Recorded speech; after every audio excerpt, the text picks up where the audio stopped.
Welcome to the mysterious casebook. Tonight, time itself turns sinister as an old clock chimes a death no one expected. Where in the world are you joining us from? Pour yourself something warm and let the mystery begin. The snow had begun to fall again, not heavily, but in soft, deliberate flakes that seemed to think before settling. The rooftops of St. Mary Mead looked dusted with icing sugar, and the village itself had acquired that strange hush peculiar to December afternoons when daylight feels embarrassed to linger. From the churchyard came the faint clatter of hammers and cheerful cries men erecting the nativity tableau beneath the yew tree. Somewhere a clock chimed 4, though its sound was oddly muffled, as if the hour itself hesitated to intrude. Inside the vicarage drawing-room, a small committee of parish ladies was engaged in the annual debate over table arrangements for the Christmas charity fete. There were objections to nearly everything from the color of the bunting to the moral implications of raffling brandy butter, but the atmosphere remained outwardly cordial. Miss Marple, seated slightly apart with her knitting, contributed only an occasional murmur. Her pale blue eyes moved from speaker to speaker with the mild attentiveness of someone comparing human nature to a familiar pattern. "It's quite unseemly," declared Mrs. Price Ridley, "to have the clock from the old hall displayed as a prize. Everyone knows it hasn't kept proper time since Colonel Seaton's death. I, for one, wouldn't want that object in my sitting room to have bad vibrations." "Superstitious nonsense," said Mrs. Hartnell briskly. "It's a fine piece, quite valuable. If the Colonel's niece wishes to donate it, I see no reason to refuse." The word clock seemed to hang in the air longer than it should have, ticking in invisible rhythm with the knitting needles. Miss Marple's hands paused. There was something faintly curious, she thought, about objects that changed meaning when people died. A clock that once marked the Colonel's dinners now marked his absence. She resumed knitting without comment, though her mind began its gentle, habitual turning. The vicar's wife, anxious to restore harmony, suggested tea. As cups clinked and a thin song crackled from the wireless, the conversation drifted to more comfortable gossip about who would play the angel at the nativity, which house had the best puddings, and whether the hall's new housekeeper was altogether respectable. Yet beneath the chatter lay a faint tension, as though everyone were waiting for someone to mention something they all pretended not to know. Outside, dusk gathered stealthily. The snow thickened, and through the lace curtains, the outline of the church clock blurred into the grey. It struck 4:30, each note slightly slower than the last, as if tired of its duty. Miss Marple, glancing up, noticed it with that quiet curiosity reserved for small irregularities. Timepieces, she often thought, could reveal as much about character as diaries. When the meeting ended, she lingered to help Mrs. Clement gather the tea things. In the hallway, muffled voices carried from the open door. 2 of the younger women were whispering in urgent tones. "Said he was found in the workshop. Cold as stone, but the doctor said natural causes, didn't he? Still, so sudden on the very day the clock was wound again. Shush, she'll hear." Miss Marple's head inclined just slightly, as if listening for the echo of a thought. "It's astonishing," she said gently, stepping forward, "how these old clocks can outlive their owners. I remember a case some years ago when one stopped at precisely the moment its maker passed on, though, of course," she added, "it may have been merely the drought."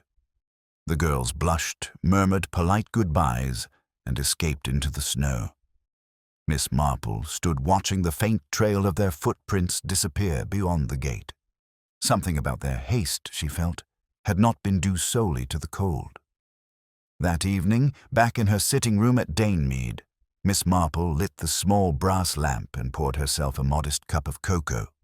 The wireless murmured carols from Bath, and the ticking of her own clock, punctual and plain, filled the silence with a comforting steadiness. She reflected upon the afternoon, the quarrel over the raffle, the nervous laughter, the whispers. And most of all, that phrase the day the clock was wound again. There was a curious symmetry in it, like the refrain of a ballad whose meaning one sensed before one understood. She smiled faintly. People, like clocks, often needed winding. Some too often, others not enough. A knock startled her. It was brisk but oddly hesitant. When she opened the door, she found the vicar's wife, cheeks flushed from the cold, clutching her gloves as though uncertain whether to stay or flee. "My dear Miss Marple, forgive the intrusion. It's just, well, there's been a dreadful upset. Colonel Seaton's niece, poor Miss Angela, has telephoned. They've found her uncle's old clock struck midnight when it shouldn't have struck at all.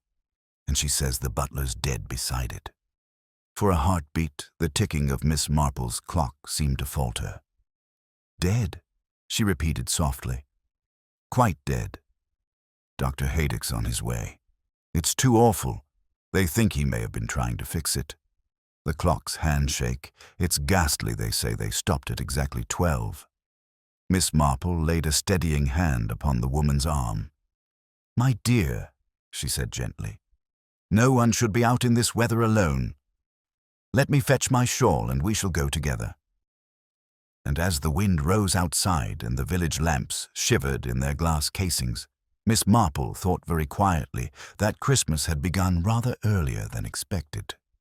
The wind pressed against the windows as Miss Marple and Mrs. Clement stepped into the snow, their breath forming pale ribbons in the lamplight. The path to the old hall curved, past the churchyard, where the nativity figures stood half-buried beneath new drifts, Mary, Joseph, and the shepherds gazing eternally toward a manger filling with snow. It gave the impression, Miss Marple thought, of holiness enduring mild neglect, a sight that often said much about human life. She held her shawl tighter and kept walking. When they reached the hall, its windows glowed faintly through the storm, each one a blurred square of yellow light against the white. The great oak door opened before they could knock twice. Miss Angela Seaton stood there, pale and dishevelled, a woman who had tried very hard to be composed and had failed by half an inch. "Oh, Mrs. Clement, Miss Marple, thank heaven you've come," she said, her voice trembling but not from cold. "They've taken him into the library. Dr. Haydock's there now. I can't bear to go in again." Mrs. Clement murmured comfort, but Miss Marple only inclined her head and stepped quietly past. The hallway smelled faintly of polish and burnt paraffin, and somewhere deeper in the house, the ancient grandfather clock ticked with stubborn regularity as if to protest that it was still alive when the smaller one was not. In the library, the fire burned high, but its warmth did not reach the corners. The butler, a stooped figure in life, was now arranged neatly on the carpet beside the great carved clock.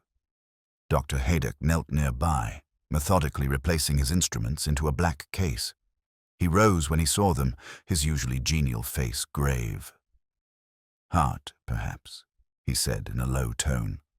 "Or shock. He'd been dead an hour or more when they found him. But there's something peculiar. His hands were stained with oil, and he seems to have struck his head against the mantel. You see that bruise? Not quite what one expects from a simple faint." Miss Marple's eyes moved to the clock. It was a handsome piece of dark mahogany, with gilded numerals and a pendulum that hung still, like a breath held too long. The hand stood firmly at 12. There was a faint streak of something darker on the brass rim, almost invisible in the firelight. She leaned closer but said nothing. Dr. Haydock noticed. "I'll have the constable up from Much Benham," he said, "though it's likely to be a wasted journey in this weather.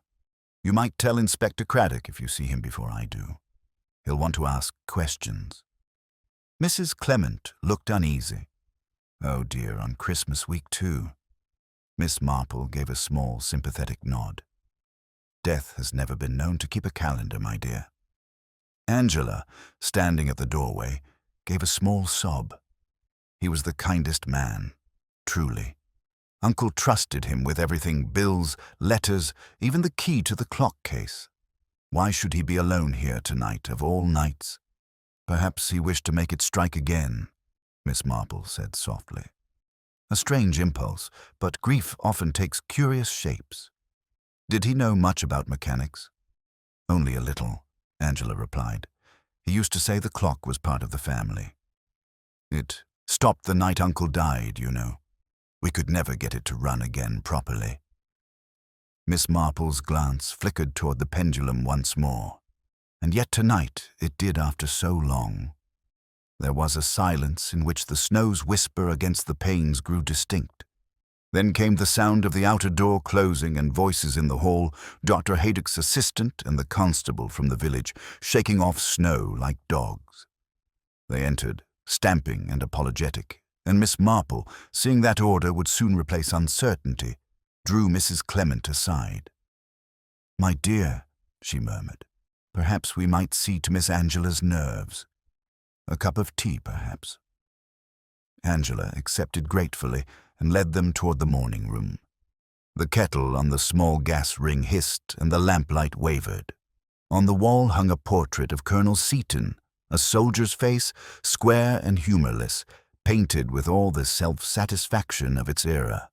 Underneath, on the mantel, stood a row of framed photographs of hunts, garden parties, and one of Angela as a child, holding a Christmas cracker with the same butler who now lay cold in the next room.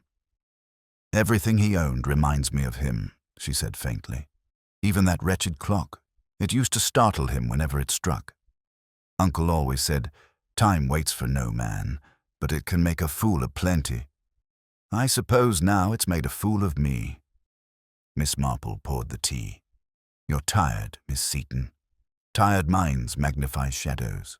When things are clearer, the truth is often much smaller than it first appears."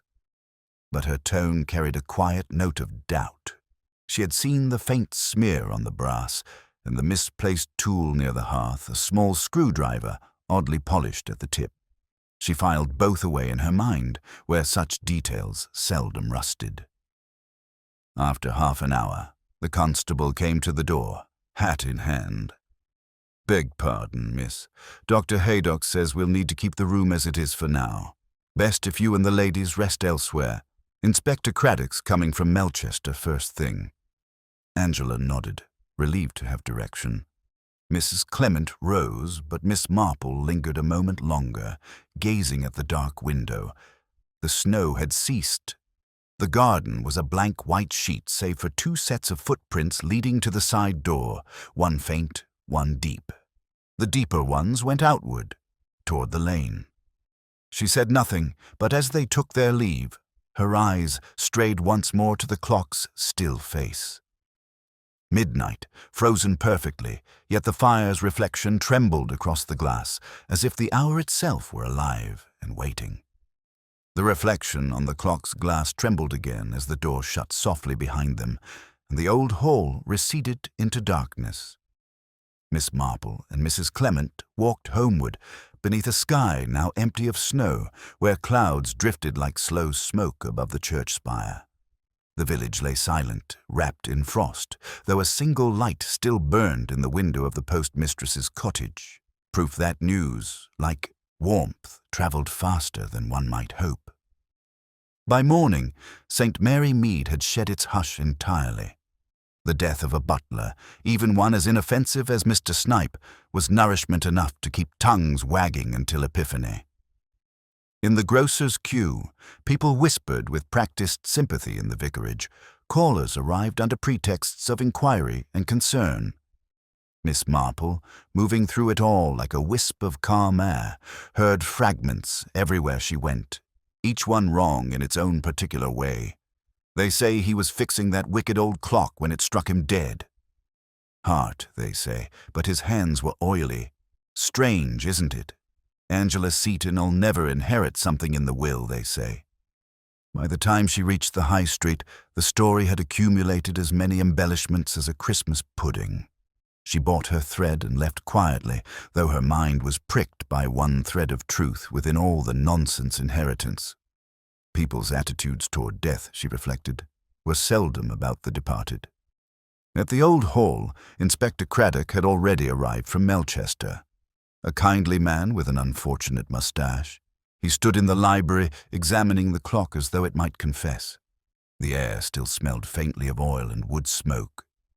Angela Seton sat near the fire, pale and contained, while the housekeeper, Mrs. Mapplethorpe, hovered behind, her apron too clean and her eyes too watchful. Craddock looked up as Miss Marple was announced. "Ah, good morning, ma'am. I should have guessed you'd be on the scene.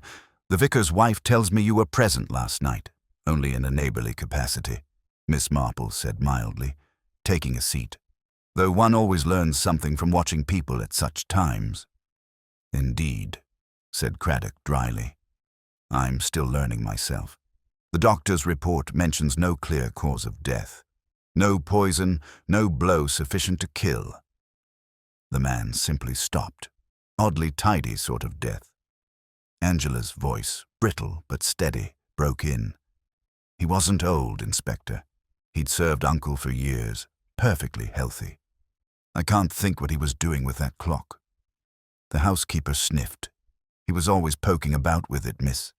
Said it was unlucky, standing silent. He'd have done better to leave it be." Craddock's glance flicked toward her. "Unlucky how, Mrs. Mapplethorpe?" The woman hesitated, clearly enjoying the attention. "Stopped the night the colonel died. Everyone knew it. The colonel fell in that very chair, and when they looked up at midnight, just struck. The clock never went again, not till yesterday." Miss Marple's fingers rested lightly on her knitting bag. "How interesting. Objects, you know, sometimes hold the pattern of their owner's habits. I've known a sewing machine that refuses to work for anyone but its mistress." Angela looked up, startled. Then perhaps it resented Snipe meddling with it. Craddock smiled faintly. "Resentful clocks are beyond my department, I'm afraid. Though I admit there's something queer here. The screwdriver on the hearth belongs to your gardener, doesn't it?" "My gardener?" Angela frowned. "Yes, possibly. Mr. Fenn keeps his tools in the scullery, but why would he?" "We'll find out. He was seen leaving by the side path around 6. The housekeeper's eyes darted. "He said he was going to fetch coal. I didn't see him come back." Craddock jotted it down. "We'll have a word with him." Miss Marple's gaze wandered to the portrait of Colonel Seton hanging above the mantel. The brushwork was heavy, the eyes almost overbright, as though the painter had been told to make the man look more alive than he truly was. Respectability rendered in oil too much varnish over too much certainty. "I wonder," she said softly, "whether Mr. Snipe wound the clock of his own accord or whether someone asked him to." Angela turned, startled. "Why would anyone care?" "Oh," Miss Marple said, still gazing at the portrait. "People care about the strangest things when symbols are involved. A clock that stopped with a man's death might strike unkind memories when it starts again. Sometimes it's easier to silence the reminder." Craddock looked thoughtful. "You mean someone might have objected to hearing it chime again?" "I mean," she replied, "that one should always ask who benefits from what remains silent." There was a pause in which the wind sighed against the shutters, and somewhere a door closed softly upstairs. Craddock turned. "That'll be my constable. We've found the gardener." He entered a moment later, hat in hand, red-cheeked and uneasy. "Beg pardon, sir. Mr. Fenn says he didn't touch the clock. He was fetching coal, just as the housekeeper said, but he swears he saw a light moving in the library about 6:30, and it wasn't Mr. Snipe. Says the man was still in the kitchen then." Craddock raised an eyebrow. "Who was it then?" Fenn shifted. "Couldn't say, sir. Only that the light was higher up, like someone tall carrying a candle." Angela gasped faintly. "Tall? But there's no one tall here except—" She stopped. Craddock's pencil paused. "Except who, Miss Seton?" She hesitated, eyes flickering toward the staircase. "Except Mr. Rivington. My uncle's solicitor. He came by yesterday afternoon to see me about some papers, but he'd gone before supper." "Surely he couldn't. Solicitors," said Craddock gravely, "are seldom where they oughtn't to be without a reason." Miss Marple rose. "Perhaps," she murmured, The reason was simply time. Her tone made both men glance at her, but she only smiled faintly and adjusted her shawl. Outside, the church clock struck 11, a note too sharp, as if slightly out of tune. Miss Marple looked toward the sound and thought, not for the first time, that certain hours have a way of echoing before they pass. The sound of the church clock faded, leaving a stillness that settled over the library like frost. Inspector Craddock, who had been watching Miss Marple with faint amusement, turned back to Angela. "I'll need to speak with Mr. Rivington," he said. "If he was in the house after dusk, he'll have to explain what business kept him here." Angela pressed a handkerchief to her lips. "I'm sure there's some mistake. Mr. Rivington was a friend of my uncle's family. He handled everything after the funeral. He wouldn't have crept about like a thief." "Solicitors seldom creep," Craddock replied, "but they do linger." He closed his notebook and nodded to the constable. "We'll have him in tomorrow morning." Miss Marple followed the exchange in silence, her gaze drifting toward the mantel. The brass clock face caught the firelight in trembling ripples, a faint echo of life in its frozen hour. She wondered what had drawn the butler to touch it, duty, curiosity, or fear. People seldom did things for one reason alone. It was the combination that made them dangerous. By late afternoon, the snow had returned finer now, like dust shaken from heaven. Miss Marple accepted Angela's invitation to tea before leaving, an offer born of loneliness rather than hospitality. They sat in the morning room, where the gas fire purred and the silver tray gleamed untouched between them. Angela stirred her cup absently, though she had already added sugar twice. "I can't think what the inspector suspects," she said at last. "Mr. Rivington was here to advise me. There are so many papers, Uncle's accounts, deeds, his will. Everything in this house passes through his hands." Miss Marple's voice was gentle. "Including the clock, perhaps." "The clock?" He never so much as looked at it. Though he did ask about it, now I remember. He said it was a curious piece continental, he thought. French or Dutch. Miss Marple's needles clicked softly. "How very interesting. Continental things do have a way of entering English homes, usually by marriage or by money. Was the Colonel a collector?" Angela smiled faintly. "Not at all. He thought most antiques were vulgar. The clock came from my grandmother's side. She was Belgian. Uncle never liked it, but he couldn't bring himself to throw it out. 'Sentiment,' he used to say, 'is the enemy of order.'" Her eyes glistened. I can hear him saying it now. Miss Marple murmured sympathy, though her thoughts were moving elsewhere. Belgian clock, sentiment and order. She had learned long ago that families often quarreled in symbols, long after the words were forgotten. Their talk was interrupted by a discreet cough. Mrs. Maplethorpe appeared in the doorway, hands clasped. "Beg pardon, miss, but the inspector's just gone. Said he'll return first thing with the solicitor's statement. There's a policeman to stay the night in case you need anything." Angela nodded. "Thank you, Mrs. Maplethorpe. And make sure the side door's locked this time." The woman's face twitched. "I've seen to it myself, miss. Though I'd not swear it was unlatched by me before. The wind, maybe." Her tone carried the faint defiance of one who felt accused. Miss Marple caught it, the brittle edge of wounded pride. When the housekeeper withdrew, Angela sighed. "She's loyal, but she resents everything. I think she half loved Uncle and half hated him for never noticing." "It's often the same thing," Miss Marple said quietly. "Devotion turns easily to grievance, especially when people live too long in someone else's shadow." They parted soon after. Miss Marple walked home beneath the muffled stillness of snow. The lamps along the lane burned dimly, halos blurred by frost. She thought of the footprints the gardener had seen the tall figure with the candle, and of Angela's nervous glance toward the staircase. There was something tangled here, like thread wound too tightly on a reel. She would let it rest until morning. Truth, she knew, unraveled best in daylight. The next day brought clear skies and a crisp sun that glittered on every surface. By mid-morning, Inspector Craddock was at Mead, stamping snow from his boots. "Thought you'd like an update, Miss Marple," he said, taking the chair she indicated. "Mr. Rivington's alibi holds for now. He claims he left the hall at 5, walked to the station, and caught the 6 o'clock train back to Melchester. The porter remembers him, though curiously. There was a delay that evening. The train didn't leave till 1:30. That gives him half an hour unaccounted for." Miss Marple folded her hands, and the gardener saw a tall man in the library at 6:30. "Exactly. Rivington's tall, but I'll grant you that the butler's death gains him nothing I can see. The estate's in Miss Seaton's name, the will's straightforward. Unless," Craddock added dryly, "there's another document tucked away somewhere." "Lawyers," Miss Marple observed, "seldom hide things without reason.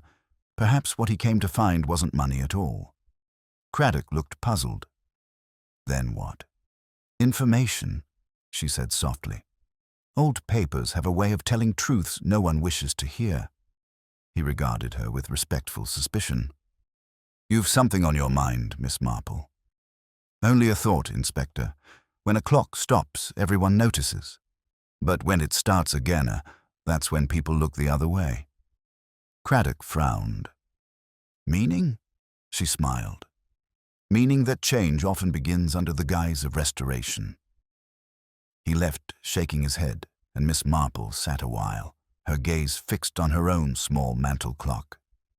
Its pendulum swung evenly, serene as breathing.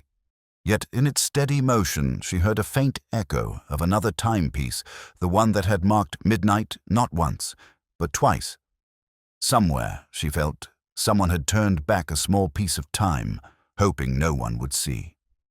The pendulum's calm rhythm held Miss Marple's attention until a faint knock came at her door. It was barely 9, yet the hour carried that peculiar expectancy of mornings when something new is about to break. When she opened it, Mrs. Price Ridley stood on the step bundled in furs, breath clouding the air, cheeks pink with curiosity rather than cold. "My dear Miss Marple, I thought you ought to hear at once there's been another disturbance at the hall. Not death this time, thank heaven, but scandal enough. They say Inspector Craddock's found letters, private ones from the late Colonel's papers. Love letters. To a foreign woman, if you please." Miss Marple gestured her in, quietly fetching the kettle from the hearth. "I expect most men, dear Mrs. Price Ridley, have written something they'd prefer not to see again. Love letters are rarely interesting to anyone except the two involved." "Be that as it may," the other sniffed. "It proves what I've always said about that family, too many foreign connections. And Miss Angela, poor thing, I dare say she knew nothing of it. Still, one wonders who might have wanted those letters gone." Miss Marple poured the tea, nodding thoughtfully. "Indeed. One does wonder." Half an hour later, after her visitor had gone, Miss Marple walked briskly through the village toward the hall. The snow underfoot was crisp, the sun dazzling on the white fields. She found Craddock in the library, sleeves rolled up, expression grimly satisfied. On the table lay a bundle of faded envelopes tied with black ribbon, their corners browned and brittle. A faint perfume of lavender still clung to them, like the ghost of a woman who refused to leave. "Discovered in a false drawer beneath the writing desk," Craddock said, tapping one envelope. Miss Seaton knew nothing. "But they're signed L. de V. Possibly Belgian. We're tracing the name. There's also a note about the clock that mentions the hour that binds us. Cryptic but suggestive." Miss Marple's eyes lingered on the slanting, elegant handwriting. "Sentiment again," she murmured.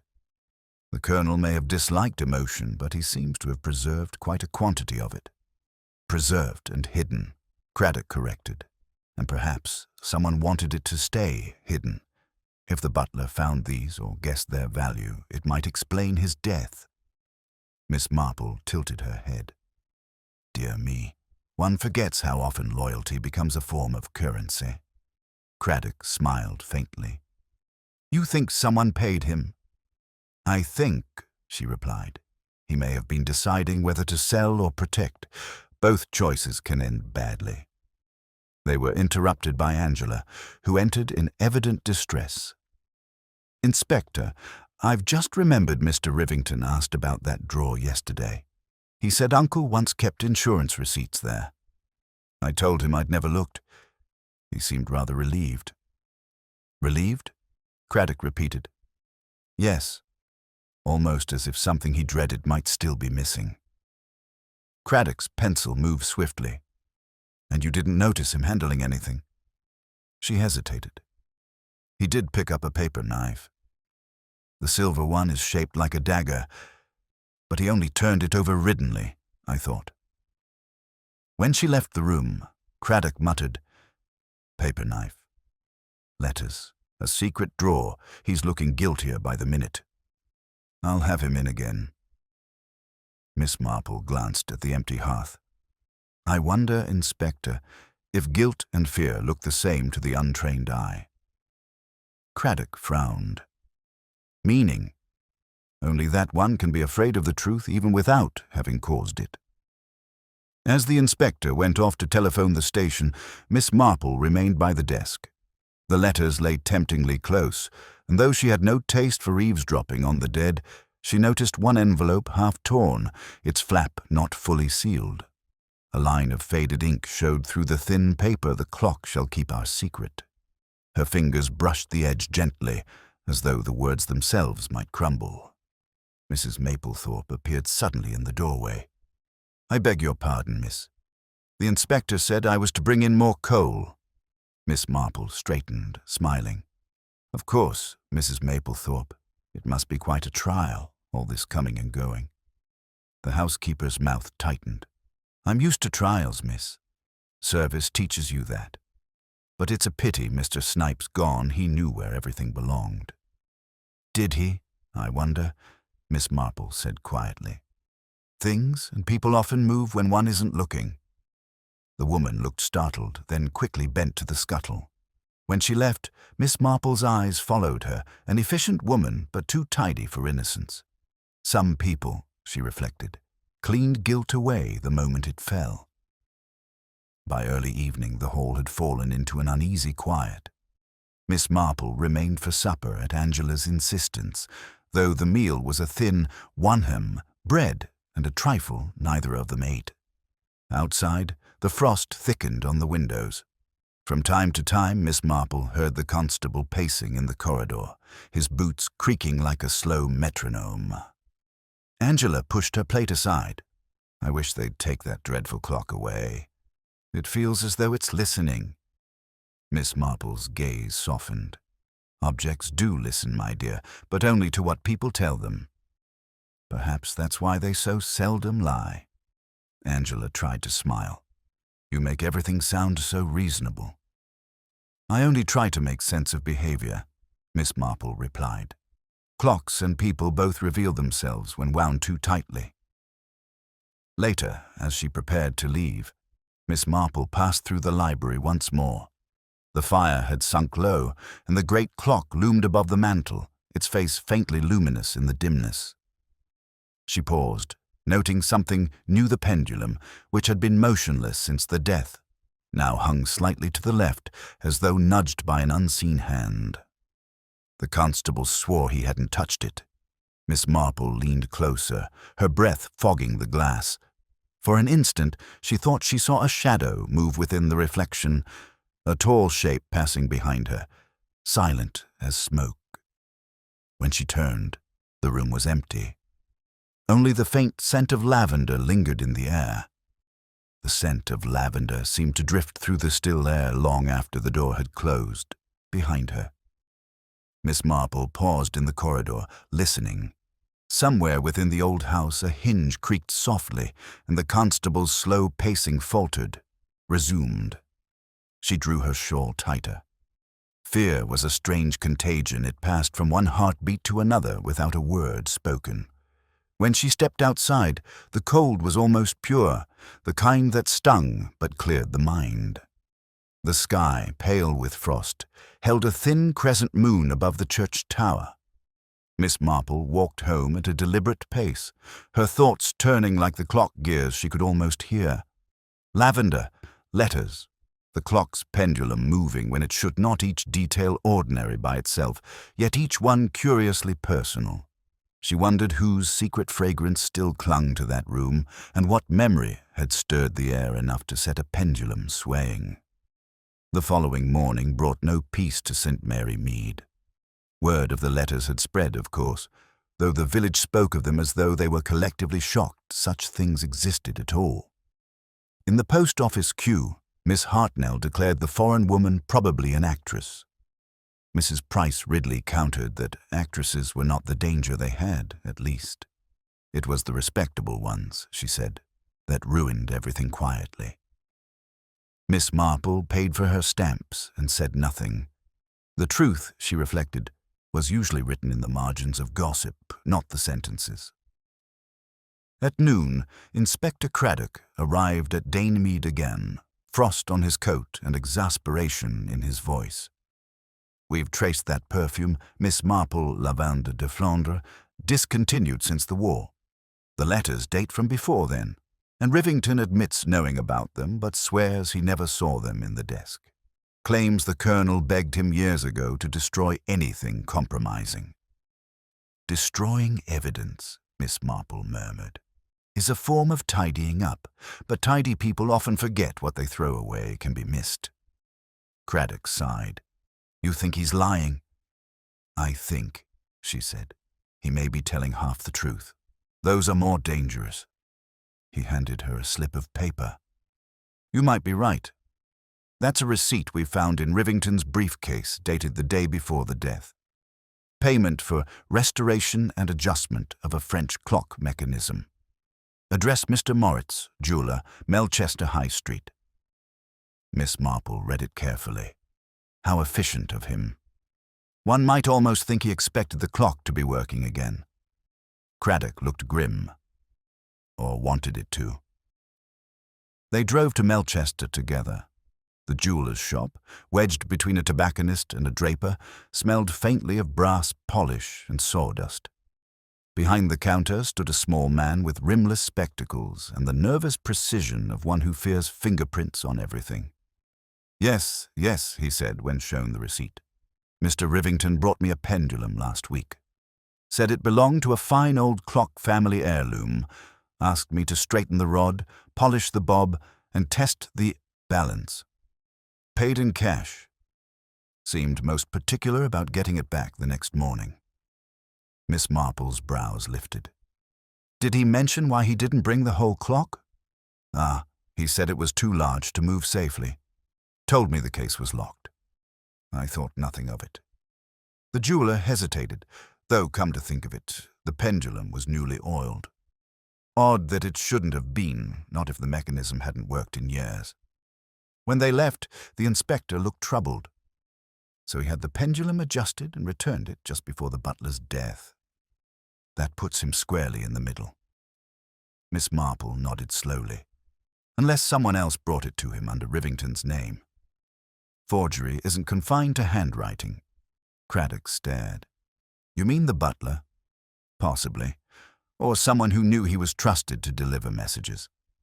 The respectable are always more useful in sin than the disreputable. They have easier access to the silver." Back at the hall that afternoon, the atmosphere had changed. Angela met them in the drawing room, her composure fraying. "Inspector, someone's been in the library again. The constable swears he never left his post, but this morning the drawer was open and the letters are gone." Craddock's temper broke. "Gone? Impossible. Who's been in the house?" "Only Mrs. Maplethorpe and I," Angela said faintly. "The servants are away for Christmas." Miss Marple rose, calm amid the agitation. "Perhaps not impossible, Inspector. Doors are locked, but people are not." She crossed to the writing desk, running a gentle finger along its polished edge. "There, you see. a faint mark where dust has been wiped hastily. Someone leaned close to read before they took. Mrs. Maplethorpe appeared at that moment, hands clasped, face tight with propriety. "Beg pardon, miss. I heard raised voices. Is something the matter?" Craddock rounded on her. "You tell us. Those letters, where are they?" Her eyes widened, genuine or not. "Letters, sir. I haven't touched a thing. I only came to light the fire." Miss Marple's tone remained kind. "You must have noticed the lavender scent yesterday evening, Mrs. Maplethorpe. Did it seem stronger to you today?" The woman blinked, startled. "Lavender? Why, yes. I thought it was from the drawer liners. Old scent, that." "Not so old," Miss Marple said softly. "And not from the drawer, I think. More likely from someone who handled the papers recently." Angela sank into a chair. "You mean she?" Miss Marple shook her head. "I mean nothing yet, my dear. But scents, like secrets, tend to cling to the wrong people." Craddock turned toward the window, frustration etched deep. "We're chasing ghosts. The butler died, the letters vanished, the clock was repaired by no one who admits it, and now every soul in this house smells of lavender." Miss Marple gazed at the frozen garden beyond the glass, where the footprints of morning had already vanished under a new dusting of snow. "Ghosts," she said, quietly, "have less to do with death than with unfinished business. And someone here has been trying very hard to finish something." She lifted her eyes to the great clock upon the wall, its face serene, its hands unmoving. But behind the glass, she could just see the faintest swing of the pendulum, steady, deliberate, and alive. The pendulum's faint motion drew Miss Marple's eyes like a whisper at the edge of hearing. She stood perfectly still, the hush deepening around her. Inspector Craddock muttered something about getting the clockmaker in to dismantle the thing, but she raised a hand. "Not yet, Inspector. Once disturbed, it may never tell us what it knows." Her tone was mild, almost apologetic, but it held the authority of someone who understood that patience, not force, extracted truth. Angela watched nervously from the fireside. "Do you really believe the clock could explain what happened?" "Objects don't lie," Miss Marple said softly. "They merely preserve what people leave behind." Craddock sighed and rubbed his temples. If only people preserved half as much. He called for the constable to check every door and lock again. As boots thudded down the corridor, Miss Marple crossed to the writing desk. She noted the faint smudge on the handle, not of dust this time, but of soot-fine and recent. The hearth had been lit that morning. She followed the scent of cinders, kneeling slightly to look inside the fire grate. There, half hidden in the ashes, lay the charred corner of an envelope. The ink had bled, but she could still make out a fragment of elegant foreign script. "Inspector," she murmured, "I believe we've found what someone wished to disappear."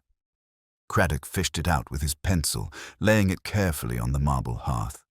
The single surviving word, smudged but legible, read l'heure. Angela gave a small gasp. "That's French. It means the hour." Miss Marple nodded. "Yes, the hour that binds us, perhaps." The phrase seemed to shiver in the silence, as if the house itself had recognized it. Craddock's expression hardened. So someone tried to destroy the letters, but why only one corner? Careless or interrupted? Miss Marple glanced toward the door. Interrupted, I should think. The guilty seldom tidy, properly when frightened. They decided to question the housekeeper again. Mrs. Maplethorpe appeared promptly, apron immaculate, face pale but composed. Craddock showed her the charred scrap. "Recognize this?" She hesitated, hands twisting together. "Only the paper, sir. The same kind as those letters. I didn't burn it, God knows I didn't. But I did find the fire smoking this morning and stirred the ashes. I thought it odd." "You told no one?" Craddock asked. "I didn't think it mattered. There's been so much to do." Miss Marple's tone was kind, but her gaze was steady. It's difficult, isn't it, Mrs. Maplethorpe, to know what matters when one's loyalties are divided. The woman looked stricken. I've never betrayed a soul in this house. No, I imagine you haven't, Miss Marple replied. But perhaps you've protected one too many. Before the housekeeper could answer, the constable reappeared. Inspector, someone's been in the side shed. The padlock's broken and there's a lantern missing. Craddock groaned. That explains our midnight prowler. Post a man outside and for heaven's sake keep that door barred. As orders were given, Miss Marple's thoughts drifted elsewhere. The side shed, the gardener's tools, the pendulum removed and returned. The connection gleamed faintly, like light through frosted glass. She asked quietly, "The gardener, Mr. Fenn, where is he now?" "Gone home for his dinner, ma'am," the constable replied. "Lives in the cottages by the lane." "Would you be so good," Miss Marple said to Craddock, "as to indulge an old woman's curiosity? I would like a word with him." The inspector agreed, and together they walked the short distance down the lane. Smoke curled from one chimney, the only sign of life. Fenn opened the door at their knock, his cap in hand, eyes wary. His cottage was neat but comfortable. The faint scent of oil and iron lingered in the air. "Beg pardon, sir," he said to Craddock. "I've told everything already." Miss Marple smiled pleasantly. "Then you won't mind repeating it for me. You saw a light in the library that evening?" "Yes, ma'am. 6:30 or so. I thought it strange Mr. Snipe was in the kitchen. I was fetching coal. Didn't mention it then. It didn't seem like my place. Did you ever mend anything in that house, Mr. Fenn? A hinge, a latch, or a clock, perhaps?" He stiffened slightly. "No, ma'am. Not my job. Though Mr. Snipe asked me once to fetch him oil from the shed. Said the mechanism needed easing. And did you?" "Aye, I did. A week ago, maybe less." Miss Marple nodded slowly. "Thank you, Mr. Fenn. You've been most helpful." As they stepped back into the snow-bright afternoon, Craddock looked at her sidelong. "Well, you think he's mixed up in it?" She gave a small smile. "Not mixed up, perhaps. Entangled. There's a difference. A man like that does as he's told. The question is by whom?"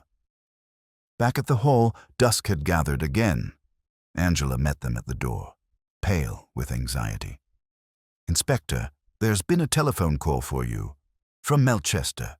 They found something at Mr. Rivington's office." Craddock's brows rose. "Found what?" She hesitated. "A duplicate key to this house." For a long moment, no one spoke. The clock in the hallway ticked faintly, each beat a question that refused to end. Miss Marple's eyes turned toward the library, where the fire had burned low and the pendulum glimmered like a small, persistent heartbeat. Somewhere in the deepening quiet, a single chime sounded soft, deliberate, and unmistakably new. The single chime seemed to quiver in the air long after it had faded, as though the house were listening to itself. Miss Marple's head inclined ever so slightly. Craddock was already moving toward the library door, muttering an oath under his breath. Angela followed, her hand pressed to her throat. When they entered, the fire had died almost to embers, yet the great clock gleamed faintly in the dim light. Its hands stood at 12:01. Craddock glanced around sharply. "Who touched it? Who's been in here?" The constable swore that no one had passed his post. The side door remained locked, the windows untouched. Miss Marple moved closer, studying the clock's face. "It's chimed, Inspector," she said softly. "Someone or something wound it." "Someone," Craddock growled. "It doesn't wind itself." He turned to Angela. "Does anyone else have a key to this room?" "Only Mrs. Maplethorpe and I," she whispered. "And the butler had one, of course. It was found in his pocket." Miss Marple's fingers rested lightly on the polished frame. "Then perhaps it's not the key we should be asking about, but the reason anyone would wish to hear this clock speak again." Craddock opened the glass door carefully, examining the pendulum. It swung with measured grace, each beat unnervingly regular. "Perfectly in order now," he muttered. "Too perfect." Angela gave a shudder. "It hasn't worked since Uncle died." "How could it?" Before she could finish, Mrs. Maplethorpe appeared, pale and trembling. "Inspector, there's been a call, Melchester, again. Mr. Rivington's on his way here. He insists on seeing Miss Seaton at once." Craddock looked grim. "Then let him come." "I'll be ready." Miss Marple's expression, however, was one of quiet curiosity rather than alarm. "It might be instructive," she said, "to see who avoids looking at the clock when he enters." An hour later, the solicitor arrived. His tall frame filled the doorway, his overcoat still powdered with snow. He looked exhausted but controlled, a man keeping tight hold of composure that threatened to break. "Miss Seaton," he said gravely, "this business has gone too far. I had no idea my visit would be turned into suspicion. I came because of your uncle's affairs, not his ghost." Craddock's voice was cool. "Then perhaps you'll explain how a duplicate key to this house came to be found in your office." Rivington's jaw tightened. "Because your inspector borrowed it 6 months ago when the estate was being valued. I kept the copy for convenience. It was never used. You expect us to take that on faith?" "I expect you to recognize honesty when you hear it," he replied sharply. Miss Marple observed him with mild interest. "It's curious, is it not, how faith and honesty so seldom reside in the same place?" "Did you also, perhaps, keep a copy of the will?" He hesitated. "Naturally. Standard procedure." "And of the letters?" she asked. His eyes flickered. "Letters. The ones in the drawer, Mr. Rivington. Some of them have been destroyed." A long pause followed. The ticking of the clock seemed louder, each beat carving the silence. "Then someone has been exceedingly foolish," he said at last. "Those letters were not my concern. I advised Colonel Seaton to burn them years ago. He refused." "Why?" asked Miss Marple gently. "Because he feared the woman might still hold the originals." His face darkened. "A threat, you see. A sentimental blackmail." Craddock's tone sharpened. "And you didn't think to mention that before?" "I didn't think it was relevant to a servant's death." Angela rose abruptly. "Servant or not, he died here in this house and over something my uncle should have destroyed. How dare you call it irrelevant?" Rivington's expression softened. "Forgive me. I spoke hastily. I've lived too long among secrets. One begins to see them as paper instead of people." Miss Marple's eyes never left his face. "Paper burns," she said quietly. "But secrets smolder. Outside, the snow was falling again, fine as dust. The constable brought in a telegram a few minutes later. Craddock tore it open, read and frowned. From Melchester again. They've found something else. Your jeweler friend, Miss Marple, the one who serviced the pendulum, he's been missing since yesterday morning." Angela gasped. "Missing? But why? What could that mean?" "It means," Craddock said, "that our circle's shrinking." Miss Marple rose from her chair, shawl drawn close. "Or tightening," she murmured. "The difference is important." Craddock glanced at her. "You think someone's removing the witnesses?" "Not removing, Inspector, rearranging. Like the hands of a clock, always returning to the same position." He stared at her a moment, then turned to the solicitor. "You'll stay here tonight, Mr. Rivington. I don't trust coincidences." Rivington agreed reluctantly. "Very well, if it will satisfy you." His gaze shifted to Angela. "I assure you, Miss Seaton, I mean you no harm. I've only ever wished to preserve your uncle's good name." Angela's reply was faint. That seems to be what everyone says before they do the opposite. Later, as the household settled into uneasy quiet, Miss Marple remained in the library. The fire glowed low, throwing long shadows across the floor. She moved to the clock once more, studying the gleam of brass, the faint tremor of motion.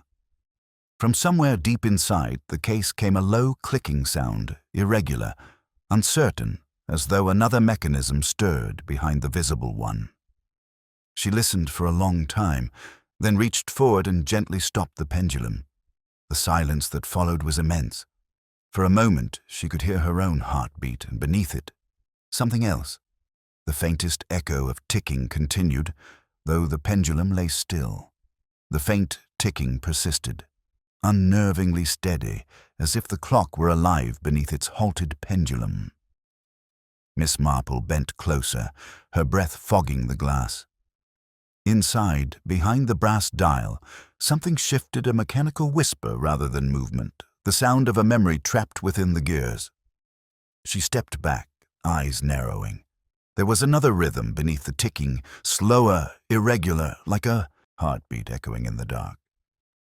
Inspector Craddock entered quietly, his boots leaving damp prints across the rug. "Still at it, Miss Marple? I swear that clock's bewitched." She smiled faintly. "No, Inspector, merely obedient. Someone's trained it to keep secrets." Craddock gave a low whistle. "It's certainly got everyone's nerves wound up." Rivington's pacing the corridor like a caged dog. Miss Seaton shut herself upstairs. And the housekeeper? Well, she's vanished. Constable says her room's empty. Miss Marple looked up. Vanished? He nodded grimly. Her coat's gone. Took the servant's path through the garden, most likely. "How curious," Miss Marple murmured. "People who tidy everything seldom leave without closing a drawer." Craddock frowned. "You think she's running?" "I think she's afraid," Miss Marple said. "And fear always follows guilt. Sometimes another's, sometimes one's own." Craddock sighed. "I'll have men search the road to Melchester. If she's gone to ground, we'll find her." He left, slamming the door behind him. The echo rang through the hall, and Miss Marple stood very still, listening again. The faint, hidden ticking had ceased. Whatever mechanism stirred inside the clock had gone quiet, as if aware it was being observed. A few minutes later, Angela appeared at the doorway, wrapped in a shawl, her face pale with sleeplessness. "I heard voices." "Has something happened?" Miss Marple gestured to a chair. "Nothing more than what has already been happening, my dear, only now it begins to show itself. Mrs. Maplethorpe has left." "Left? At this hour?" "Fear makes poor appointments with reason," Miss Marple said gently. "You're trembling. Sit by the fire." Angela obeyed, staring at the clock. "It's cursed." "It must be. Everything started when it was wound again." Miss Marple looked at her over the rim of her spectacles. "Nothing is cursed. Miss Seaton merely misunderstood. What frightens people most is not the unknown, but the familiar behaving wrongly." Angela's eyes filled. "I just want it to stop." Miss Marple's glance flicked toward the clock. "It will stop in time. Everything does. But first, we must ask why it was made to begin." Before Angela could answer, the sound of a motor car drifted up the lane, a harsh, fast growl out of place in the sleeping village. Craddock returned moments later, snow clinging to his coat. "Well, that's done it. Mrs. Maplethorpe's been seen boarding the early train to London, bought her ticket with cash." "Running towards something rather than away," Miss Marple observed. "Curious. The guilty seldom go to the heart of things unless summoned." Craddock gave her a sharp look. "Summoned? By whom?" "Perhaps," she said mildly, "by someone who knows how to wind more than clocks." He gave a dry laugh. "You're speaking in riddles again, Miss Marple. Though I'll grant you that ever since that pendulum moved, everything's felt rehearsed." "Yes," she said quietly, a pattern repeating. The same hour strikes over and over until someone listens.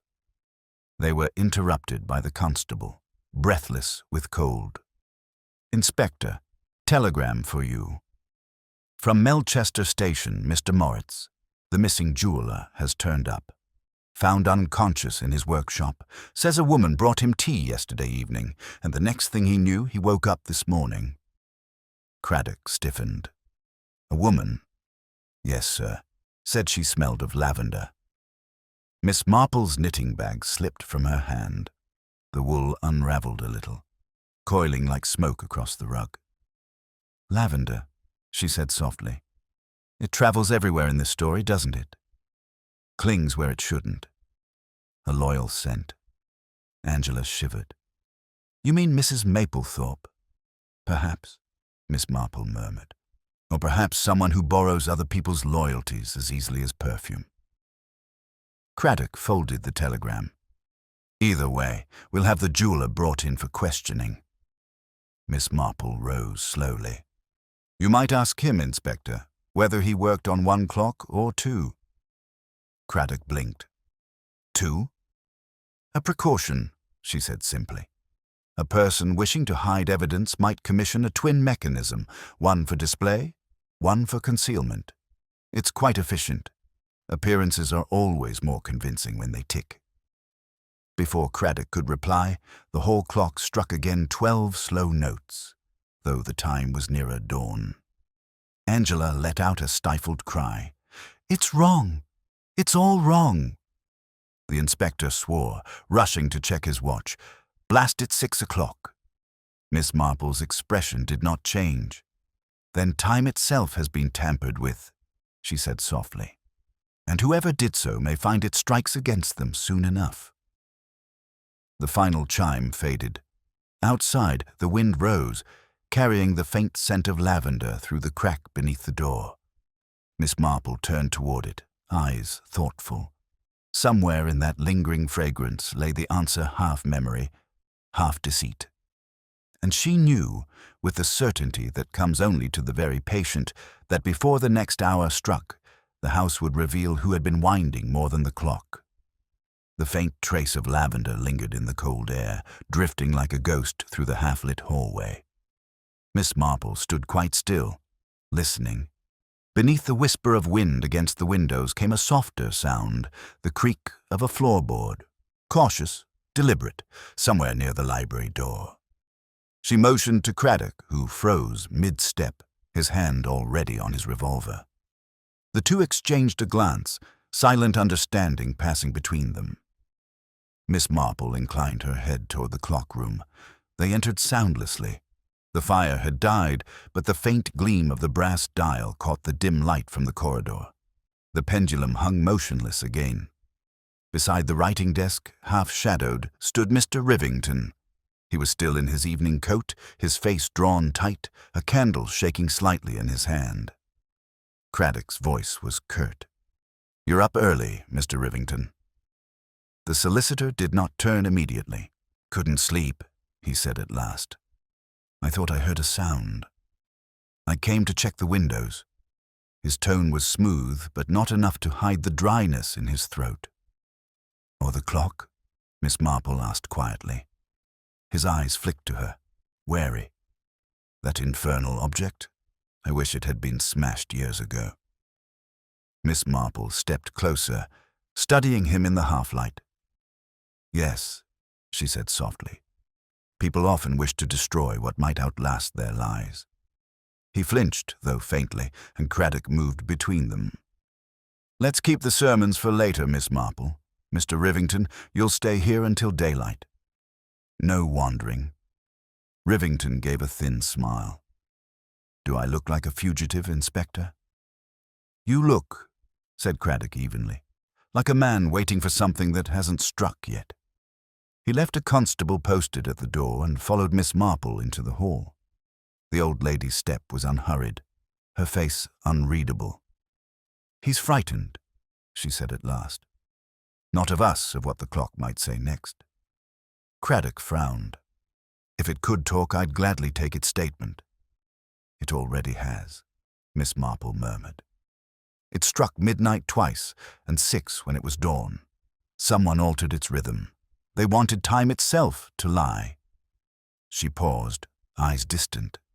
But the truth, Inspector, never keeps silent for long. It only waits until people grow careless. At breakfast, Angela appeared pale and wan, a porcelain figure too brittle for movement.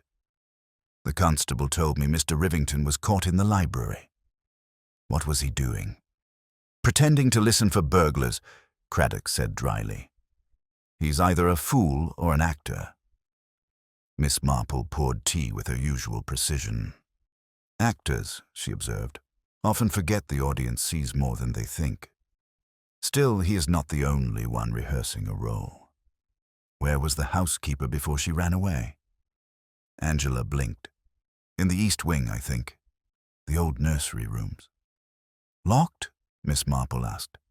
Yes, but she had a key. She said she kept linens there. Linens seldom smell of lavender, Miss Marple said softly. Perhaps, my dear, we might look. Craddock agreed reluctantly, and together they ascended the narrow staircase leading to the disused wing. The air grew colder as they climbed, filled with the faint aroma of old dust and mothballs. A door at the end of the passage stood ajar. Inside, morning light spilled across a small room lined with faded wallpaper. On the table lay a half-open trunk, its contents disturbed. Miss Marple bent to examine the linens, old receipts, and half-buried among them a small velvet pouch. Craddock opened it. Inside lay a ring heavy gold set with a dull ruby, engraved inside the band with the initials L.D.V. Angela's breath caught. The woman from the letters. Miss Marple's tone remained serene. Indeed, and perhaps not as foreign as we were led to believe. Craddock's brow furrowed. You think Mrs. Maplethorpe? Once Mademoiselle de Vries, Miss Marple finished quietly. A housekeeper's accent can be unlearned. Love, however, leaves a mark no amount of polish can remove. Angela turned away, tears springing to her eyes. Then she killed Snipe, because he knew. Miss Marple touched her arm gently. Hush, my dear. We know only that she ran, and that Mr. Rivington looked very much like a man who expected her return. Craddock exhaled.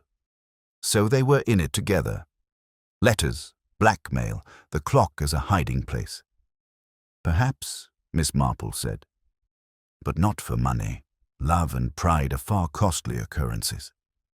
Downstairs, the chime of the hall clock broke the silence, 12 slow, deliberate notes again. Craddock swore under his breath. If that thing strikes 12 one more time. But Miss Marple had gone still. No, Inspector, she whispered. It's not striking 12. Listen. They did. The rhythm was different, one note missing, a space where time itself seemed to hesitate. When it ended, she crossed swiftly to the library. Rivington stood by the clock, his hand on the glass door. It won't stop, he said, voice hoarse. I tried, but it won't stop. Miss Marple looked past him into the case. Something small and metallic lay wedged behind the pendulum, a key blackened by oil. She reached in delicately, lifting it free. The handle bore a faint engraving. S. Rivington and Seaton, she murmured. The Colonel's business seal, the missing key to the safe. Rivington stared, colour draining from his face. I don't know how Miss Marple's eyes were very kind. Of course you do, she said softly. You hid it here when you wound the clock, but you weren't the only one who knew. A sharp sound cut her off the slam of the front door below. Craddock ran to the window just in time to see a figure hurrying down the snowy path. Coat whipping in the wind, a plume of lavender scent drifting faintly in their wake. Miss Marple's gaze followed the trail, thoughtful, almost sad. Ah, she said quietly. She's keeping her final appointment with time. The dawn wind carried the lavender scent along the drive like a faint signature, vanishing where the lane curved toward the churchyard. Miss Marple moved swiftly for a woman of her years, shawl clutched against the chill, following the trail down to the gate. Ahead, the figure stumbled once, recovered, and pressed onward toward the mist rising over the gravestones. When at last the housekeeper turned, her face was pale, framed by the first streaks of morning light. "Don't come closer," Mrs. Maplethorpe called. "It's over now." Miss Marple stopped a few paces away. "Things seldom are, my dear. Time moves whether we wish it or not.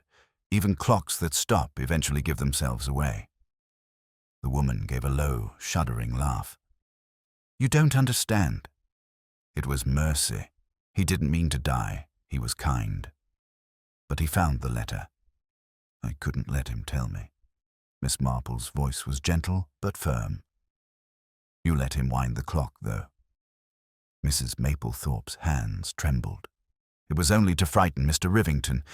He said the past was buried, that I'd be ruined if anyone knew who I was. He hid my letters from the Colonel. Said he'd destroy them, but he kept them all these years. Insurance, he called it. And when he sent word, he meant to sell them after Christmas." Her voice broke. "I thought I could make him stop." "You went to the jeweler," Miss Marple said softly. "Not Rivington." The woman's eyes widened. "How? You wanted to know how to silence the clock so it would never chime again. Instead, you learned how to make it strike twice." Miss Marple's tone was compassionate, almost sorrowful. "You planned to frighten the man who'd once frightened you. Only poor Mr. Snipe walked in on your experiment.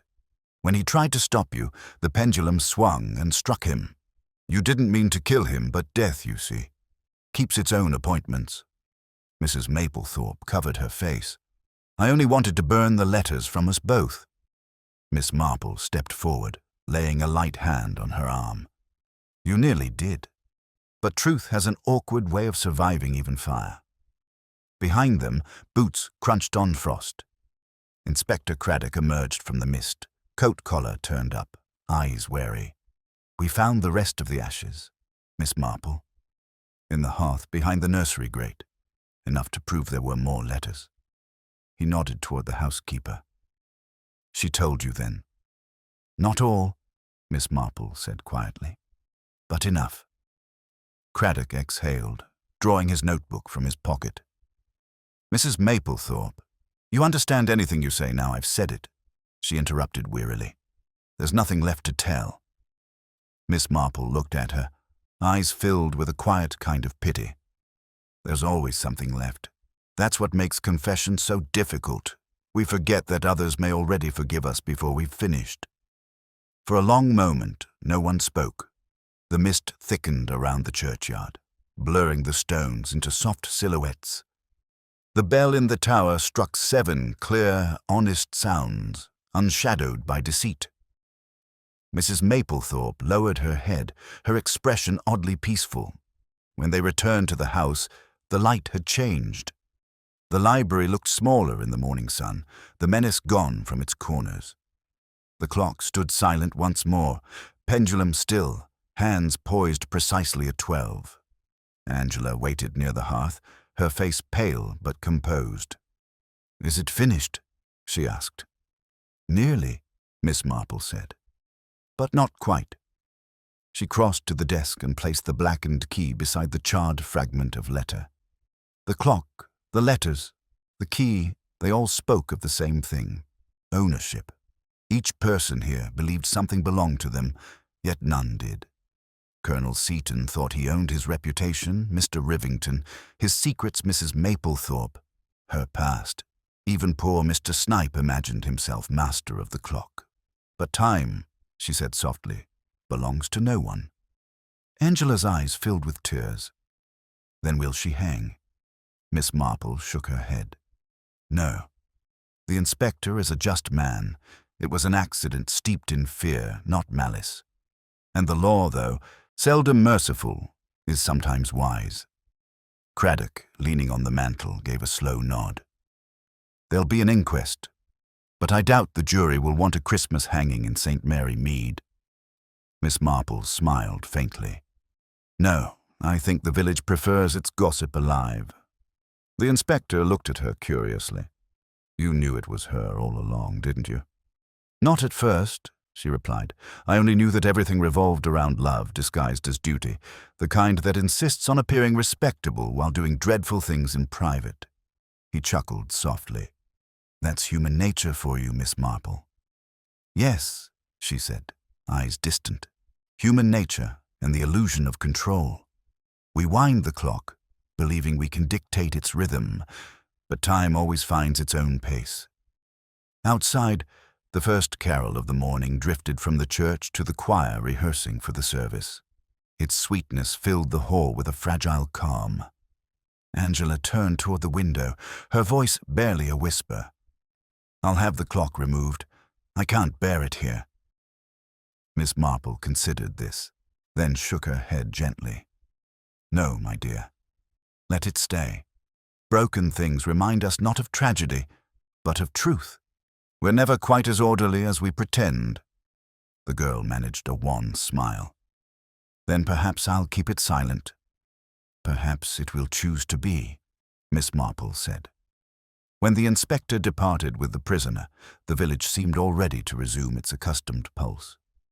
By afternoon, shopkeepers would gossip, the vicar's wife would deliver cakes to the constable, and the story of the Christmas clock would settle into legend. Only Miss Marple lingered a moment longer in the quiet library, tidying the scattered papers with hands that moved as delicately as thought. She paused before the clock, studying its motionless face. In the polished brass, she saw her own reflection's mole, calm, faintly smiling. The faint scent of lavender still lingered in the air, mingling with the faintest trace of smoke. She raised her eyes to the motionless hands, and for a heartbeat thought she saw them tremble. Her smile deepened. Ah, well, she murmured, even silence keeps its own time. The chime did not sound again.